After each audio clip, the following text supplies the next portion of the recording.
Bonjour tout le monde, on est ici donc avec une militante de Commune Colère qui pour cette interview va rester anonyme et donc qui s'appelle ici dans ce cas-ci Nathalie. Bonjour Nathalie. Bonjour, merci Est-ce de m'avoir reçu.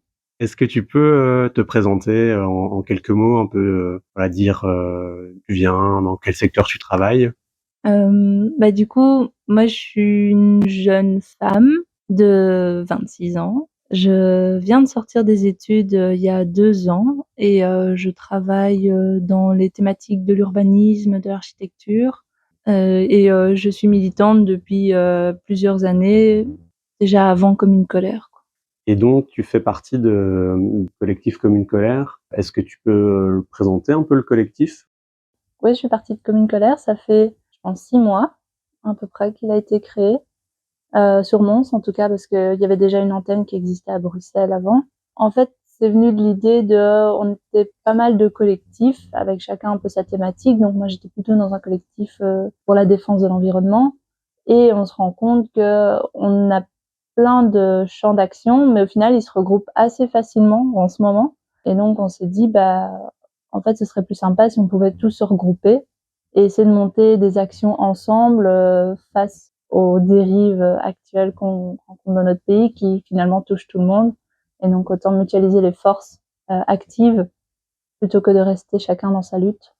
Donc si je comprends bien, il y a aussi ce côté où le gouvernement Arizona fait un peu une sorte d'ennemi commun pour plein de luttes, quoi. C'est ça, ouais. Avec les dernières mesures, en fait, tout le monde a été touché, quoi. Et donc on s'est dit, on peut pas chacun à notre petite échelle, avec notre thématique, rétorquer. Il fallait qu'on s'assemble et qu'on fasse des réponses plus collectives à un problème qui touche tout le monde, Ouais. quoi. Et donc avec Commune Colère, vous avez fait une action le 21 mai ici, pendant une conférence du MR, où ils présentaient les mesures de l'Arizona et c'était ouvert à des questions de citoyens. Tu peux parler un petit peu de cette action, de comment ça s'est passé? Ouais. Après, c'est pas la seule action qu'il y a eu, mais moi, c'est celle à laquelle j'ai participé. Et en fait, le but, c'était qu'on avait cet événement qui apparaissait en plein milieu d'un champ médiatique où justement aussi le gouvernement réduit les budgets de l'université. Ça se passe dans des locaux d'université. Ils viennent nous expliquer des mesures comme si on les connaissait pas, comme si on ne savait pas les comprendre. Donc nous, on a eu une réponse assez épidermique à ce genre de discours et on s'est dit là on peut pas louper l'occasion. Ils viennent nous dire qu'on ne sait pas, comment est-ce qu'on leur montre qu'on sait?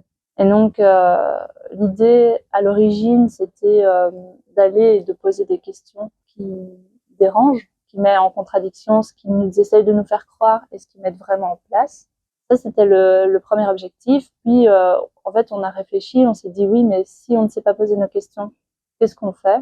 Et donc là, on a eu cette proposition de venir avec des banderoles où on met justement face à eux leurs contradictions et de le montrer au public parce que le but aussi c'était pas de montrer aux politiques ces mesures-là parce qu'ils les connaissent. Et donc on était venu avec 2 messages que nous on trouvait quand même assez importants à amener. D'abord le fait qu'on dise qu'il n'y ait pas d'argent pour tout ce qui est social, services publics, environnement, alors que on fait des dépenses de 14 milliards dans des chars d'assaut et qu'on veut atteindre 2% du PIB de la Belgique pour l'armement, mais on n'a pas d'argent pour le social.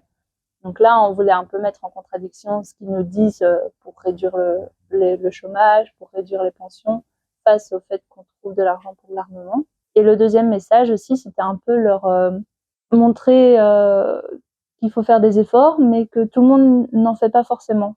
Donc, par exemple, on voulait mettre face à une indemnité de départ de député qui est de 3 mois. Là, en l'occurrence, l'exemple qu'on a utilisé, c'était 3 mois au Parlement wallon, qui représentait une indemnité de départ de 270 000 euros. Et donc, on a fait à peu près le ratio d'un chômeur moyen qui touche 1700, enfin 1800, on va arrondir à 1800 par mois. Ça représentait en fait 10 ans de chômage pour 3 mois de travail. Et donc, on s'est dit, oui, en fait, vous n'avez pas cherché l'argent dans les bonnes poches. Ouais, ça, la comparaison est assez claire, quoi. Bah ouais, Avec surtout la que différence. il paraît qu'ils adorent les chiffres, donc on voulait leur mettre plein de chiffres pour expliquer. Ok. Et est-ce que tu peux me dire un peu comment ça s'est déroulé plus en détail? Donc quand vous avez été un peu accueillis, vous avez voilà, présenté des banderoles. C'est quoi la réponse des personnes sur place? Nous, notre but, c'était vraiment de ne pas être violent parce qu'on ne veut pas donner de l'eau au moulin. Donc, on voulait juste faire un sous-titrage. Et donc, faut avouer qu'on était assez stressés. Il y en avait, c'était leur première action. Mais donc, la première banderole était juste à côté des gardes de sécurité. Donc, ils ont à peine eu le temps de la déployer que les gardes de sécurité les ont invités physiquement à sortir. La deuxième banderole, elle a même pas eu le temps d'être déployée. Ils l'ont pris à peine sorti du sac et donc ils l'ont mis dehors. Par contre, il y en a une troisième qui a super bien géré. Ils se sont pas mis tout à fait devant la scène, ils se sont mis au niveau des escaliers plutôt, mais on les voyait très bien du public. Donc l'objectif était atteint. Mais évidemment, il y avait une question lorsqu'on préparait l'action, c'est oui, mais si on ne dégage pas, qu'est-ce qu'on fait? Bah là, la question s'est pas trop posée, quoi. Ouais. On est resté, je crois, 5 minutes maximum, la plus longue. Voilà, on a été vite mis dehors. C'est direct. Ouais. Mais ils sont doués pour toujours retourner les choses contre les personnes qui bougent.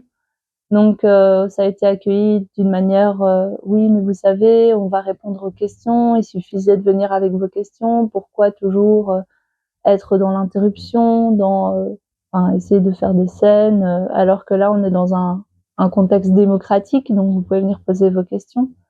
Donc ça a été un peu accueilli comme ça. Et alors aussi, un truc qui m'a vachement dérangée, c'est qu'il y a une personne qui est connue politiquement dans le groupe et qui a été directement ciblée. Comme si l'important, c'était pas le message, mais les personnes qui portaient le message. Et ça, moi, ça m'a dérangée parce que c'est pas le but. Et c'est d'ailleurs pour ça aussi que je révèle pas mon identité, parce que ce qui est important, c'est le message. Oui, c'est ça. Et toi, pendant cette action-là, tu avais un rôle de filmer, et donc tu as pu rester un peu plus longtemps pendant cette conférence et voir un petit peu plus ce que racontait le MR, comment il présentait les mesures. Tu peux parler un petit peu de ça, peut-être de l'angle qu'ils amènent par rapport aux mesures qu'ils mettent en place avec l'Arizona? L'angle d'attaque qu'on voit, c'est vraiment du show, quoi. Donc on n'a pas trop d'explications sur la manière dont les mesures vont être amenées, mais on nous met des phrases chocs, genre vous allez toucher 1 200 € par an en plus. Qu'est-ce qu'ils avaient dit? Ah oui, le travail va être vraiment valorisé. Donc si vous travaillez, vous serez récompensé. Si vous ne travaillez pas, vous serez pas récompensé. Il y avait pas trop d'explications sur les mesures qu'ils mettent en place. Comment est-ce que ça allait être échelonné dans le temps? Comment est-ce que ça allait être dirigé? Toutes les personnes qui vont être lésées par ces mesures, comment est-ce qu'elles vont être accompagnées? Tout ça, on n'en parlait pas. Par contre, une rhétorique qu'il a aussi lors de ses discours, c'est comme on a expliqué précédemment, taper sur le dos des gens, quoi. Donc il faisait des blagues, soi-disant, je fais des guillemets, sur le Parti socialiste et la vérité, enfin l'honnêteté, ou les écologistes et l'économie. Il faisait souvent des stigmates comme ça de d'autres partis politiques ou d'autres mouvances politiques, comme si les autres ne comprenaient rien et qu'eux comprenaient tout, quoi. Et aussi un truc qui m'a choquée lors de son discours, c'est justement à toujours taper sur le dos des autres. Il dit 50 ans de socialisme, voilà ce que ça a fait de la Wallonie. Or, quand on regarde les précédents gouvernements, le MR est dans la majorité depuis les années 90, 99, j'ai regardé. Et alors, le PS ne faisait pas partie du gouvernement fédéral depuis le Covid. Pendant l'année de Covid, c'était Sophie Wilmès, première ministre. L'année encore avant, c'était MR, NVA, CDNV. J'ai l'impression qu'il a complètement effacé l'histoire, complètement effacé la vérité lors de ses discours, et il est venu avec un truc tombé du ciel, quoi. Et du coup, est-ce que ça t'a convaincu alors, les discours, les explications des mesures de l'Arizona? Non, parce que justement, il n'y avait aucune explication technique de comment ils allaient mettre en place les choses. Donc ils viennent avec des grandes phrases très floues. On va récompenser le travail, oui, mais non. Vous allez gagner 1 200 € par an en plus, comment?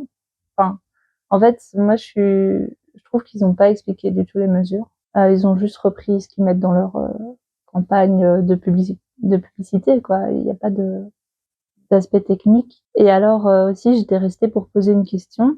Il y a eu 2 salles de questions auxquelles on m'a un peu évité. D'ailleurs, la première, c'était quasi que des hommes. Je sais pas si c'est un hasard, mais en tout cas moi j'ai pas été prise et je suis une femme. Et après à la deuxième salve, il y a eu une femme, mais aussi quasi que des hommes qui ont répondu, enfin qui ont posé des questions. Et alors, malheureusement, moi les questions que j'ai eues, c'était vraiment des gens partisans, quoi. Quelqu'un qui voulait faire une interview avec Georges-Louis Boucher. Le premier, non, ça c'était quand même une personne au chômage qui a raconté son histoire. Et donc là, c'était assez émouvant et interpellant parce que il a bien montré que les chômeurs, c'est pas des gens qui ne font rien, qui font pas chômage de carrière, mais qui sont là parce que soit ils ne trouvent pas de boulot dans leurs compétences, soit ils ont été détruits par leur précédent boulot et donc ils peuvent plus faire ce boulot-là. Là, par exemple, c'est un maçon qui a des problèmes de dos et qui n'arrive pas à se reconvertir dans un autre métier, quoi. Et donc, c'est bien d'avoir amené ce discours-là devant la salle, mais malheureusement, je pense que ça n'a pas convaincu les personnes au pouvoir. Pendant votre action, apparemment, il y a eu pendant les questions-réponses, pendant la conférence, tu disais qu'il y avait donc des personnes très sympathiques ou sympathisantes du MR ou de Georges-Louis Boucher, et il y avait une personne en particulier dont tu voulais nous parler. Oui, c'est vrai qu'il y a une personne en particulier, les questions, ouais, elles étaient assez partisanes, mais à un moment, il y a un monsieur assez âgé qui s'est levé et qui a dit: «Oui, monsieur, le chef de file, parce qu'il fait partie de mon sang mieux, qui suit depuis longtemps Georges-Louis Boucher, qui adhère vraiment à ses idées» et qui a dit cette phrase: «Quand la droite s'assume, il n'y a pas besoin d'extrême droite». Et à ce qui paraît, c'était une phrase de Georges-Louis Boucher, que Georges-Louis Boucher avait dit et qui était un peu déçu de voir que Georges-Louis Boucher allait voir Macron, invitait Gabriel Attal, qui sont, selon ce monsieur, un peu trop à gauche et en fait, on sentait que son intervention commençait un peu à déraper parce qu'ils ont coupé la parole, lorsqu'il commençait à parler d'islam, d'islamistes et là, le présentateur lui a dit de gentiment se taire, quoi. Il a dit: «Oui, oui, on a très bien compris l'idée, merci pour votre intervention» et ça s'est arrêté là, quoi. Ils ont voulu quand même maîtriser leur communication et Et pas laisser rester, aller trop loin, quoi. ouais. Et c'est quoi alors un peu la suite pour Commune Colère ici pour les mois à venir? Là, on a une réunion prochainement où on va, expliquer ce qui s'est passé aussi, de l'action, voir s'il y a d'autres, possibilités d'action et le but, c'est d'amplifier le mouvement et en fait de rien lâcher tant que je sais pas si je peux le dire. Allez, je le dis quand même, tant que le gouvernement ne tombera pas. Ouais. Parce que c'est notre but. On veut pas de consensus, de compromis à la belge pour une fois, parce que là, il y en aura pas. Si on accepte, si on cède ne serait-ce qu'un pas, alors ils vont déborder. Ce n'est pas des gens modérés, ce n'est pas des gens qui relativisent, qui comprennent, en fait, actuellement, qui sont au pouvoir. C'est des gens qui ont une idée en tête et qui y parviendront. Ici, est-ce que tu pourrais nous parler un petit peu des types d'actions que vous menez avec Commune Colère, peut-être aussi comment, voilà, si quelqu'un peut vous rejoindre, enfin veut vous rejoindre, comment il peut le faire?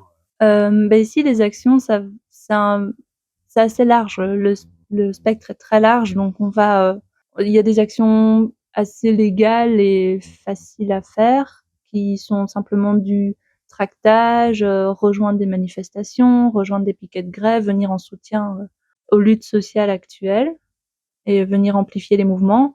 Et après, on n'a pas limité notre champ d'action. Donc, on peut aller du simple tractage à la désobéissance civile.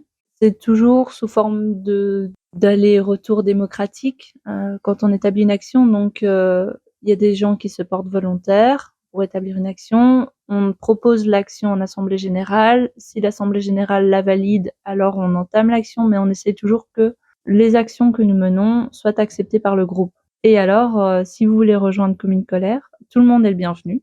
Et ici, alors, le 4 juin à 18h, il y a une assemblée générale pour Commune Colère. En général, ce qu'on fait lors des assemblées générales, c'est on fait un retour d'action de ce qui s'est passé. On débat aussi de sujets actuels, de nouvelles mesures qui sont prises, essayer de les décoder, les comprendre entre nous. Et alors, on travaille sous 4 types de groupes. Donc on a le groupe coordination qui permet de coordonner l'assemblée de Mons avec les autres assemblées nationales. Il y a le groupe action, Il y a le groupe communication, donc qui gère tout ce qui est réseaux sociaux. Et alors, pour l'instant, comme on est tout nouveau, on a aussi un groupe charte qui va permettre de définir justement notre champ d'action et notre raison d'être, et aussi ce qu'on veut construire par la suite, parce que il faut pas juste détruire, il faut construire aussi. Je termine un petit peu avec cette question-là. Toi, comment elle t'impacte les mesures de l'Arizona Mmh. dans ta vie personnelle, dans ton travail, actuellement ou les mesures à venir aussi, quoi?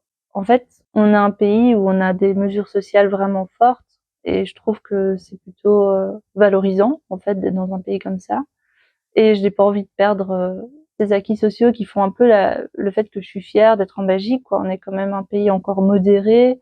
Quand on voit, comment l'Europe se déplace à droite, moi, je suis assez fière d'avoir un pays qui prend soin des gens, en fait, et j'ai pas envie que ça s'arrête. OK, mais merci Nathalie en tout cas, pour tes infos, points de vue ici sur l'action et sur Commune Colère. Je sais pas si tu veux rajouter quelques derniers mots, que tu voudrais, amener par rapport à ce que tu nous as raconté? Bah, d'abord, merci de m'avoir accueillie. J'ai pas l'habitude des interviews, donc j'espère que ça s'est bien passé.